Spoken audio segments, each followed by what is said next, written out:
ডিম ভাঙতে বেরিয়ে এলো সাপের বাচ্চা, আতঙ্ক ছড়ালো এলাকায়। সারা পৃথিবী জুড়ে প্রতিনিয়তই নানান আশ্চর্যজনক ঘটনা ঘটছে, আর এইসব ঘটনার সাক্ষী রয়েছে সাধারণ মানুষ। যেসব ঘটনা বা দৃশ্য মানুষ আগে কিন্তু দেখেনি, সেই রকমই এক ঘটনার সাক্ষী রইল জামুরিয়ার খোট্টাডিহি গ্রামের বাসিন্দারা। বৃহস্পতিবার জামুরিয়া বিধানসভার ও পাণ্ডবেশ্বর থানার অন্তর্গত খোট্টাডিহি গ্রামে পোলট্রির ডিম ভাঙতেই ডিমের ভেতর থেকে বেরিয়ে এলো সাপের বাচ্চা। এমনটাই অনুমান করছেন শ্যামলা অঞ্চলের খোট্টাডিহি গ্রামের ডিহিপাড়ার বাসিন্দারা। এই ঘটনায় আতঙ্কিত এলাকাবাসী। ডিহিপাড়ার বাসিন্দা শেখ মান্নারের স্ত্রী মালা বিবি সকালবেলা তার ছেলের জন্য ডিম ভাজতে গেলে ডিমের ভেতর থেকে বেরিয়ে আসে সাপের বাচ্চা। এই দৃশ্য দেখে আতঙ্কিত শেখ মান্নার পরিবার সহ ডিহিপাড়ার বাসিন্দারা। স্থানীয় বাসিন্দা সোমনাথ মণ্ডল জানান যে এই ধরনের বিরল ঘটনা তাদের এলাকায় প্রথম দেখল। এতে আতঙ্ক ছড়িয়েছে এলাকায়। তিনি জনসাধারণের উদ্দেশ্যে সতর্কবার্তা দেন যে এই ধরনের ঘটনা অন্য কোনো জায়গাতেও ঘটতে পারে, তাই ডিম খাওয়ার আগে একটু দেখে নেবেন, তাছাড়া বড়সড় দুর্ঘটনা ঘটে যেতে পারে। সকালে আমি ভাইতে গেলাম, তো দেখছি ভাঙলাম, তখন বাটিতে ভাঙলাম, তখন দেখছি এই সাপের ছাটা বেরোলো। কি বলে এটা? পোলট্রির ডিম। তো কখন ভাঙতে গেলে? এই সকালে 7টার সময়। কোথায় নিয়ে এসেছিলে? ওই দোকানে নিয়ে এসছে, এবার কোথায় নিয়ে এসছে আমি জানি না। এবার কাজে গিয়েছে, সন্ধ্যায় আসুক তখন জিজ্ঞেস করবো কার দোকানে এনেছে। তো এটা কিভাবে বুঝলেন যে এটা সাপ? ওই বাটিতে যখনই ঢাললাম তখনই লম্বা মতন বেরোলো, তখন ওই যে আউট করলাম কি এটা সাপ বটে।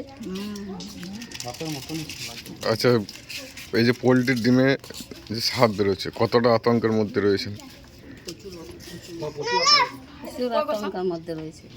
কতটা ভয় লাগছে? এটা যদি আপনি না দেখতেন, ঢেলে দিতেন? তো এই খেয়ে নিত, এবার বাচ্চা ছেলে খেয়ে নিত, যেতে কুচু হয়ে যেত, এই ডিম যেমন বন্ধ হয়ে যেত।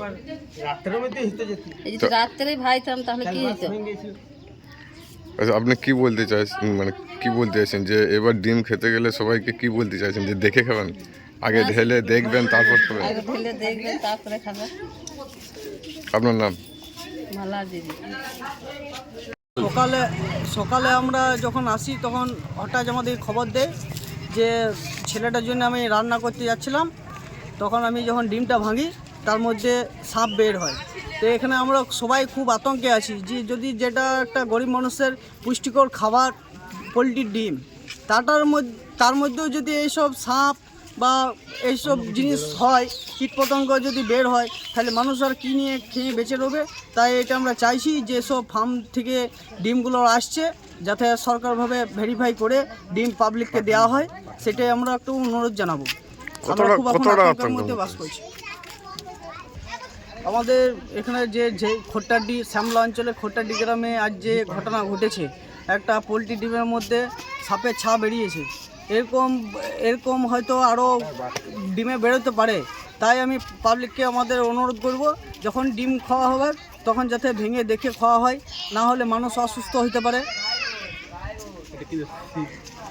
আপনার নাম? আমার নাম সোমনাথ মন্ডল।